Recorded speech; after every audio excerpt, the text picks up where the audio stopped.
د هوایي انتقالاتو په لړۍ کې چې له چین څخه افغانستان ته ترسره کیږي دا د دراني صاحب مال هم موږ ته را رسیدلی دی.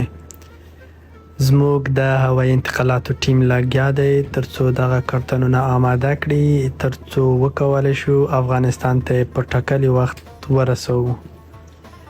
افغانستان ته د هوایي انتقالاتو برخه کې ګڼ شمېر شرکتونه دلته موجود دي او پخوا هم په دې برخه کې کار کړی و، خو متاسفانه باید ووایو چې هیڅ یو شرکت نه دی توانېدلی ترڅو د افغانانو ټولو غوښتنو ته په لازم ډول رسیدګي وکړلی شي.